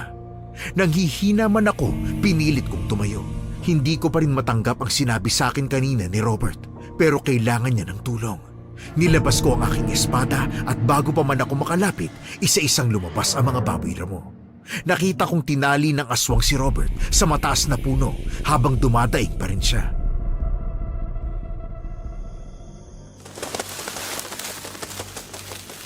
Robert, ililigtas kita! Huwag mo akong isipin. Unahin mo sarili mo. Yung nanay mo. Nandito tayo sa lugar kung nasaan ang dahon ng buhay. Carmen, tingnan mo ang baligid. Ano? Magsialas kayong mga baboy ramo! Papatayin ko kayong lahat! Ang saya mong tingnan na nahihirapan, Carmen! Ikaw ang susunod kong papatayin! Sige, patunayan mong kaya mong patayin kahit ang kapatid mo. Kapatid? Hindi ikaw si Anito. Kilala ko ang kapatid ko. Nasaan na siya? Nasa harapan mo, Carmen. Ako ang matagal na ninyong kinalimutan. Hindi! Hindi ikaw si Anito! Kailan mauubos ang mga limo na to? Sumusunod sila sa akin, Carmen. Ako ang hari dito. Ipapakita ko sa iyo ang totoong hari! Hindi mo magagamit ang kapatid ko bilang kahinaan ko! Ah, talaga? Naalala mo ba nung mga unang beses mo kong niligtas sa tigre? Yung araw na nahulog ako sa bangin? Paano mo nalaman ang impormasyon na yan? Si Anito lang ang may alam. Anito? Hindi! Niloloko mo lang ako! Maniwala ka man o hindi, ako ang taong inabandonan ninyo. At papatayin kita, Carmen. Papatayin kita. Ako ang mamumuno sa ating tribo. Maghihiganti ako. Tumahimik ka! Oh, ano, natatalo ka na? Nagsisisi ka na ba sa lahat ng ginawa ninyo sa akin? Sa lahat ng pangungutya dahil hindi ako nababagay sa grupo nyo? Hindi! Mabait ang kapatid ko! Hindi ikaw si Anito, kaya tumigil ka! Mabait. Inaalipusta nyo ko, kaya palagi akong tahimik. Alam mo, akala ko ikaw ang makakasama ko sa buhay. Pero nung araw na yun, hindi mo man lang ako pinigilan na pumasok dito sa gubat. At doon pa lang, tinanggap ko ng pare-pareho lang kayo. Tama na! Nagsisinungaling ka lang! Hindi totoo ang mga sinasabi mo!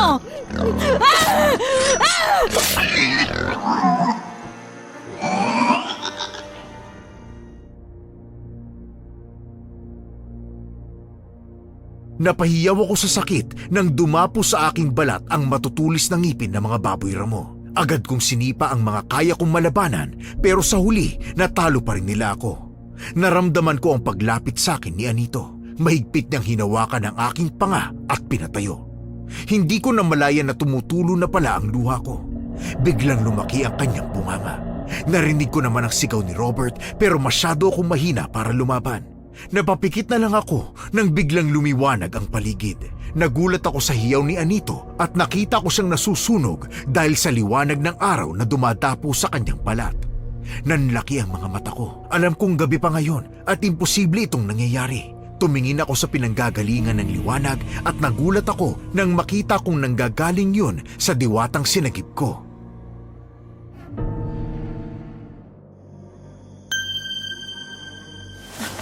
Aming diwata! Nandito ako para tulungan ka, Carmen. Tulad ng pinangako ko. Ah! Ilayo mo yan sa akin! Ah! Masusunog ka. Pagbabayaran mo lahat ng ginawa mo sa amin. Ah! Ah! Ang kanyang anyo.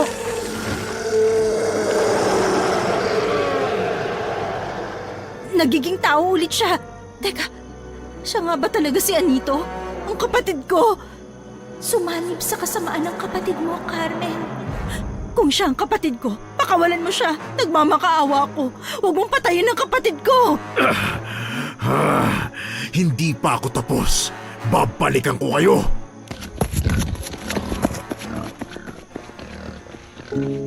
Carmen, bakit? Anong nagpipigil sa'yo? Marami na siyang pinatay, pati ang kapatid ko, pinatay niya. Ano?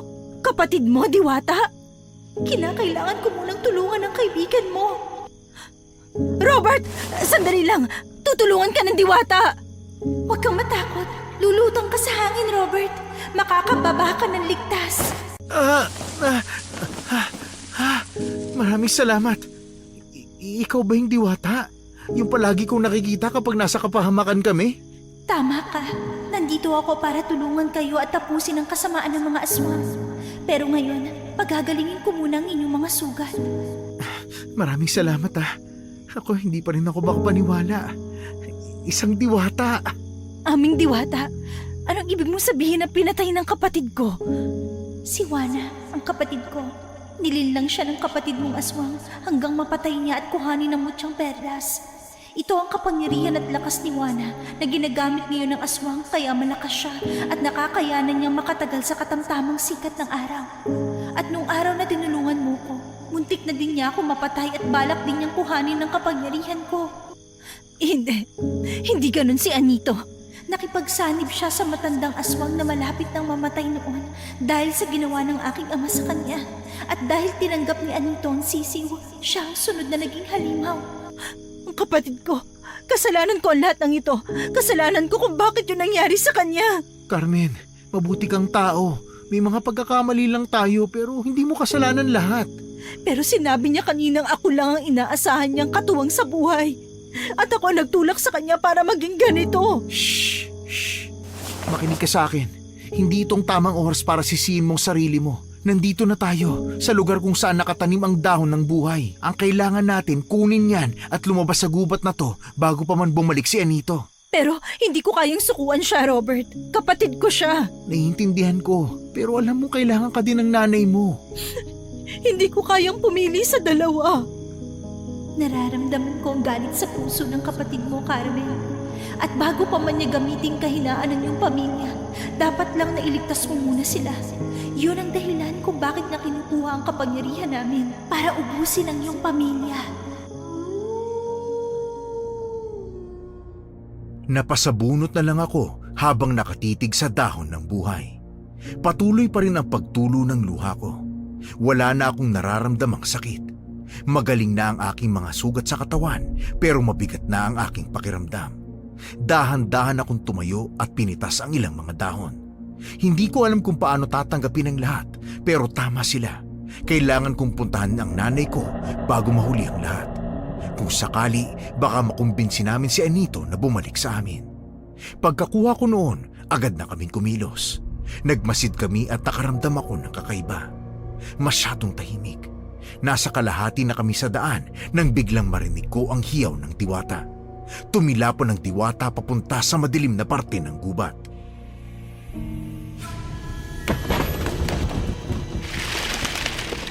Ha? Ang diwata! Paano siya napunta ron? May mabilis na nilalang na pinaglalaroan tayo. Dito ka lang sa likod ko, Robert. Ang kapatid... Ah! Robert! Paano? Sino gumagawa nito? May kinuha lang ako sa'yo, kapatid. Wala ka bang napapansing nawawala? Anong ibig mo sabihin, Anito? Ang mutyang binigay sa'yo ng diwata. Nakalimutan mo na ba? Teka, ang lakas, ang bilis. Lahat ng yung sinabi ng diwata. Ngayong tayong dalawa na lang, Carmen. Magtuos tayo. Hindi ka makakabalik kung hindi mo muna ako mapapatay. Anito, tama na. Itigil mo na to. Hindi ako titigil hanggang buhay pa ako. Kaya kalabanin mo ako. Talunin mo ako. Hindi! Alam kong may iba pang paraan. May magagawa pa ako para magbago ka, para iligtas ka. Tumahimik ka! Wala kang magagawa dahil lahat ng ito'y ginagawa ko dahil sa kasamaan ng matatandang Amazona. Anong ibig mong sabihin? Anong kasamaan? Bago ibigay sa akin ang sisiw ng huling aswang, sinabi niya sa akin kung paano pinatay ng mga Amazona ang kanyang pamilya kahit na naninirahan lang sila dito ng matiwasay. Ito din ang dahilan kung bakit ako pumayag. Gusto ko ring maghiganti sa inyo. Hindi! Niloko ka lang niya. Kinuha niya ang loob mo para ikaw naman ang maging masama. At sinasabi mo din bang nagpakatotoo ka, Carmen, para paniwalaan kita? Nagsinungaling man siya o hindi, siya naman ang nagbigay sa akin ng kapangyarihan. Siya ang naniwala sa akin, hindi lang ako ang mahinang lalaki. Anito, nagmamakaawa ako. Patawarin mo kami. Hindi! Kung gusto mong matapos na ito't gumaling si nanay, patayin mo ako. Pero gusto ka ding makita ni nanay. Nagsisisi siya sa lahat ng ginawa niya. Tumahimik ka! Hindi mo ako makukumbinsi. Harapin mo ako, talunin mo ako. Gamitin mo lahat ng lakas mo dahil lalaban din ako ng patas. Papatunayan ko sa iyong tulad mo, malakas din ako. Wala kang dapat patunayan, Anito. Makinig ka sa... Tama ng satsat!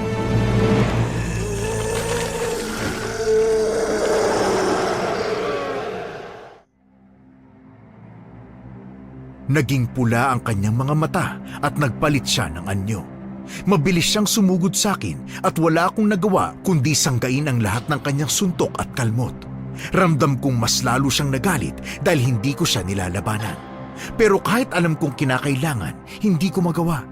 Umaasa pa rin ako sa likod ng kanyang galit, nandoon pa rin ang mabait kong kapatid. Hindi niya ako tinigilan hanggang magawa niyang dakmain ang tagiliran ko. Ramdam ko ang paglubog ng kanyang kuko doon at wala akong nagawa kung di mapahiyaw. Sinipa niya ako at tumalsik ako papunta sa malaking puno. Nabitawan ko ang aking espada.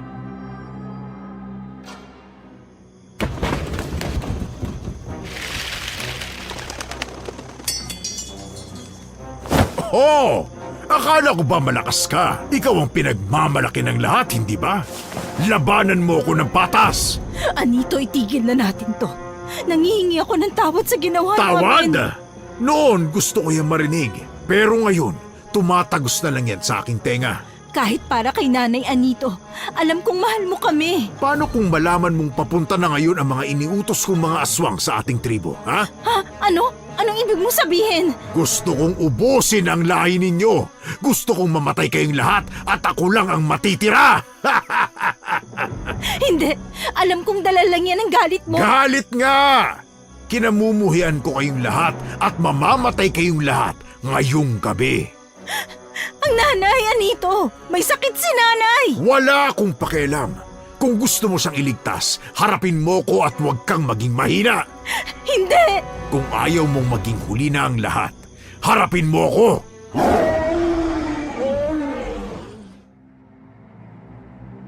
Dahil sa sinabi niya, biglang bumalik ang lakas ko. Hindi ko kayang isakripisyo ang tribo. Agad akong tumayo at kinuha ang aking espada. Walang emosyon akong tumingin sa kanya pero tanging ngiti lamang ang kanyang binigay.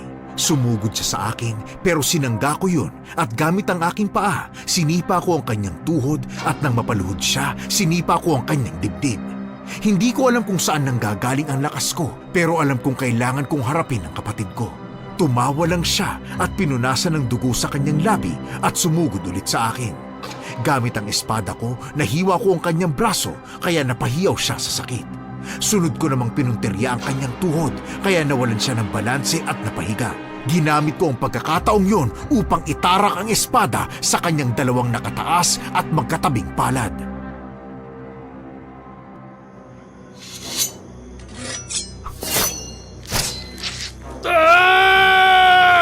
Anito, itigil na natin to. Totoo nga, malakas ka, Carmen. Pero sinabi ko na sa iyong hihinto lang ako kung mapapatay mo ako. Ayokong patayin ka. Pamilya kita. Wala kang pamilyang aswang. Tao ka man o aswang. Ikaw pa din ang kapatid ko. Kaya itigil na natin to. Carmen, ayos ka lang? Robert, ikaw, ayos ka lang ba? Ang diwata. Carmen, mabuti naman at ligtas ka aming diwata. Ako na po ang nangihingi ng paumanhin sa lahat. Hindi pa tayo tapos, Carmen. Hindi pa! Ang kapatid mo, Carmen, hindi siya titigil. Kaya niyang magbago. Naniniwala ako. Papatayin kita! Lulusubin ko ang tribo! Carmen! Anito! Nasasaktan ako! Nakuha niya ang espadang nakatarak sa kanyang kamay at sinugod ako. Binaon niya ang kanyang mga kuko sa balikat ko at hinambalos ako sa malalaking puno ng maraming beses. Nagsimulang lumabo ang aking paningin. Hindi ko alam kung anong gagawin ko. Nawawalan na ako ng ulirat nang biglang huminto si Anito kasabay ng paglabas ng dugo sa kanyang bibig. Nanlaki ang mata ko nang makitang tumagos sa kanyang puso ang espada.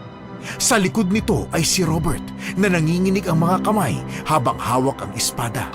Mabilis na hinugot ni Robert ang espada kaya napasukan ng dugo si Anito. Parang gumuho ang mundo ko sa nakita ko. Napaluhod ako at hinawakan ng kapatid ko. Patuloy pa din siya sa pag-ubo ng dugo. Hindi. Anito, lumaban ka! Sa wakas, wala nang aswang nagagambala sa inyo. Ano? Hindi. Anito, hindi ka mamamatay. Kailangan kong mamatay, Carmen. O kayo ang mamamatay. Marami akong kasalanan nagawa at hindi ko na makontrol ang sarili ko. Ginawa mo lang ito para patayin kita. Tama ka. Wala akong pinapuntang mga aswang sa tribo natin. Alam kong ito lang talaga ang paraan para mapilitan kang patayin ako. Hindi! Lumaban ka! Carmen, gusto kong maging totoo sa iyo. Ayoko na. Pagod na akong lumaban. Kaya sana, hayaan mo naman ako maging malaya. Patawarin mo kami, Anito. Patawarin mo ako. Matagal ko na kayong napatawad. Matagal ko na kayong tinitingnan mula sa malayo. Pero ang demonyo sa loob ko ang sisira sa mapayapa ninyong buhay. Maraming salamat, Anito. Maraming salamat. Masaya ako mamamatay, Carmen. Huwag kang mag-alala. Hindi ka namin makakalimutan. Sabihin mo, matagal ko na din kayong gustong mahawakan ni nanay. Sabihin mo sa kanya, mahal na mahal ko siya. Sasabihin ko, huwag kang mag-alala. Unti-unting pumikit ang mga mata ni Anito. Tanging yakap na lang ang nagawa ko habang patuloy sa pag-iyak. Napapikit ako at hindi ko na malayan na nawalan na ako ng malay. Nagising na lang ako katabi si Robert. Umaga na. Nakita ko siyang nakatingin sa kanyang kamay na puno ng dugo. Nang maramdaman niyang nagising na ako, agad siyang lumingon sa akin. Nakita ko ang lungkot at pagsisisi sa mga mata niya. Alam kong hindi niya gustong gawin yun sa kapatid ko. Naipit lang siya sa desisyong kailangan niya akong iligtas. Robert, nasa ng diwata? Carmen, patawarin mo ko. Wala kang kasalanan. Ginawa mo lang yun para iligtas ako. Alam ko, pero nang malaman kong hindi masama si Anito, nagsisisi na ako sa ginawa ko. Makinig ka sa akin. Wala kang kasalanan. Nasa ng kanyang katawan? Napagdesisyonan naming ilibing dito sa likod ng punong ito, Carmen. Tinulungan ako ng diwata at sinabi niyang kinakailangan niya bumalik sa kanilang mundo. Pero bago siya umalis, binigay niya sa akin tong espada. Robert, maraming salamat sa inyo. Masakit ang nangyari pero dahil sa hiling sa akin ng kapatid ko, gusto ko man siyang iligtas. Ramdam ko ang kanyang pagod. Hindi pa rin ako makapaniwala na ginawa niyang lahat ng yun para iligtas kayo. Naalala ko nung kinuha ko yung ibong nahuli ko, nakita ko siyang kumakain ng patay na hayop. Binantaan niya akong papatayin kanya, pero kahit alam niyang nakita ko na siya, hindi niya ako pinatay. Doon pa lang sana naisip kong hindi siya masamang aswang. Dahil nakokontrol pa niya ang sarili niya. Lumuhod ako at hinawakan ng lupa kung saan siya nakalibing. Napakagatlabi ako bago dinama ang malamig na simoy ng hangin. Magaan ito, nararamdaman kong wala ng panganib. Kinausap ko na lang muna si Anito at pagkatapos nagsimula na kaming maglakbay ni Robert pauwi sa aming tribo. Pagbalik ko doon, agad akong sinalubong ng matatandang Amazona. Nagulat sila nang makitang dala ko ang dahon ng buhay at may kasama akong isang lalaki. Pinaliwanag ko sa kanila ang lahat at sinabi nila sa amin ang kanilang pagkakamali noon. Ito din ang dahilan kung bakit nagsinungaling silang may sumpa ang gubat. Pagkatapos ng lahat, pumunta na ako kay nanay. Binigay ko sa manggagamot ang dahon at lumapit ako kay nanay. Hinawakan ko ang kanyang mga kamay. Hindi na siya makapagsalita pero nakikita kong masaya siyang nakabalik ako ng ligtas. Nay, huwag ka mag-alala. Gagaling ka na. Carmen, kinakailangan daw itong mapainom sa kanya. Sige, salamat. Nanay, dahan-dahan lang ha. Ha? Ang hiwaga ng dahon. Nakikita kong unti-unti nang nawawala ang putla sa kanyang balat. Tama nga. Dahon ng buhay talagang tawag dito. Robert, salamat ha. Salamat sa lahat ng tulong mo. Hindi ko alam kung makakabalik pa ako rito ng buhay kung wala ka. Walang anuman. Niligtas mo din naman ako kaya utang ko lang ang buhay ko sa'yo. Huwag ka mag-alala. Babalik ka na sa inyong bayan. Anak, Carmen, Nay, nakakapagsalita ka na. salamat sa Diyos at nakabalik ka ng ligtas. Gabi-gabi akong nananalangin na sana ilayo ka sa kapahamakan. Dahil sa iyong tulong, Nay, natupad ko ang sinasabi kong gagaling ka. Dahil din sa tapang mo yun. Carmen, sino itong binata? Siya ang tumulong sa akin, Nanay. Niligtas niya ako laban sa mga aswang. Aswang? Ang mga halimaw? Opo, at may gusto akong sabihin sa'yo. Ano yun, anak? Sabihin mo lang, lulusubin ba tayo ng mga aswang? Hindi po. Hindi na dahil kay Anito. Si Anito, ang aking anak. Nagkita kayo ng kapatid mo. Naku, nasan siya? Gusto ko siya makita. Nay, Patawad po. Hindi ko siya nakumbinsi. Anong ibig mong sabihin? Sa kanya napunta ang kapangyarihan ng aswang na may galit sa ating tribo. At simula noon namuhay siya bilang isang aswang. Nasilaw siya sa galit at paghihigante. Pero sa huli, pinili niya pa ding iligtas tayo, Nay. Sinakripisyo niya ang kanyang buhay. Wala na si Anito. Wala na ang kapatid ko. Carmen, halika dito. Ang sakit marinig yung sinabi mo. Dinudurog ang puso ko.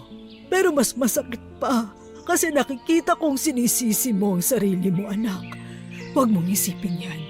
Ako ang dapat na naghihirap at nagsisisi. Ako dapat kasi ako ang nanay niyo. Hindi po. Hindi. May parte din ako. Hindi. Huwag mong sabihin yan at huwag mong sisihin ang sarili mo, anak. Niyakap niya ako at umiyak ako sa balikat ng aking ina hanggang sa mapagod ako. Tanging hikbi ko lamang ang pumalibot sa buong paligid. Pareho naming binuhos ang mga lungkot na aming nararamdaman. Ilang oras ang nakalipas, biglang dumalo ang matatandang Amazona. Lahat sila ay nakiramay sa pagkamatay ng kapatid ko. Hindi ko mapigilang mapangiti habang iniisip na nandito ngayon ang kaluluwa ni Anito. Nakatingin sa kanila at masaya dahil sa wakas nakita na siya bilang isa sa pinakamatapang at mahalagang tao. Lumapit sa akin si Robert at hinawakan ang aking braso.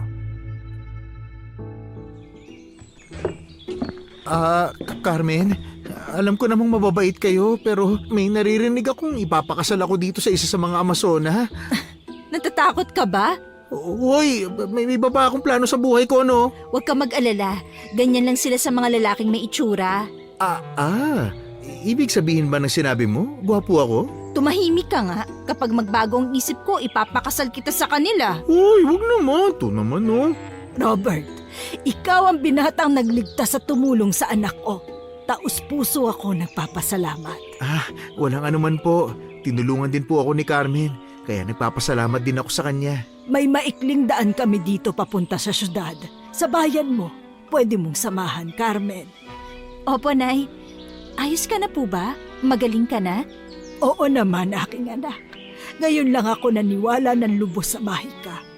Totoo nga ang dahon ng buhay. Masaya ako kung gano'n, Nanay. Sige po, aalis na po si Robert. Maraming salamat po muli sa pagtanggap niyo sa akin dito. Mag-iingat ka palagi, ha? At itong maliit na bato, isa ito sa mga yaman namin dito. Regalo ko yan sa'yo. Napakaganda ng batong to. Parang diamante. Sigurado po ba kayong ibibigay niyo to sa akin? Higit pa dyan ang dapat mong matanggap. Itatabi ko po ito at gagawing alaala niyo. O siya, sige. Magagabi na. Baka maabutan si Robert ng dilim. Sige po, babalik ako, Nanay. Halika na, Robert. Ay, grabe. Hindi pa rin ako makapaniwalang nangyari sa akin ang lahat ng to. Nang dahil lang sa hindi pagbigay sa'yo ng kotse ng tatay mo. Sa totoo lang, nagsinungaling ako sa iyo eh. Galit ako sa kanya dahil sa sinabi niya sa akin nung araw na yon. Kaya lumayas ako. Alam mo, hindi ka naman talaga kasing sama ng sinabi mo. Isa lang ang masasabi ko sa sitwasyon mo. Simulan mong isipin ang nakakaya mo at nagpapasaya sa'yo. Bawasan mo ang mga nakapagpapaliit sa sarili mo. Hindi mo namamalayan, mas magiging magaling ka sa dating ikaw. May punto ka. Alam mo, ang laki ng naitulong mo sa akin. Ano naman naitulong ko sa'yo? Mas lalo kong nakilala ang sarili ko. Kaya totoong sinabi ko sa yung utang ko sa iyo ang buhay ko. Utang na hindi mo kailangan bayaran. Oh, mukha na dito na tayo. Mag-iingat ka sa iyong pagbabalik, ha? Carmen, maraming salamat ulit ha. Para sa lahat-lahat. Walang anuman. Pwede ba kitang mayakap? Hindi na niya ako hinintay na sumagot. Niyakap niya ako, saka kumalas din pagkailang segundo. Tumalikod na siya at nilakbay ang daan palabas ng bundok. Masaya akong ngumiti habang nakatingin sa kanya. Alam kong mas magiging maganda na ang kanyang buhay ngayon. Pagkatapos umuwi ni Robert, bumalik na ako sa aming tribo. Pagdating ng gabi, pinagdasal namin ang kaluluwa ni Anito. At kinabukasan, binisita ng lahat ang kanyang puntod. Alam kong simula sa araw na ito, magpapatuloy ang kanyang alaala sa aming lahat. At sana'y matiwasay na siya ngayong namamahinga.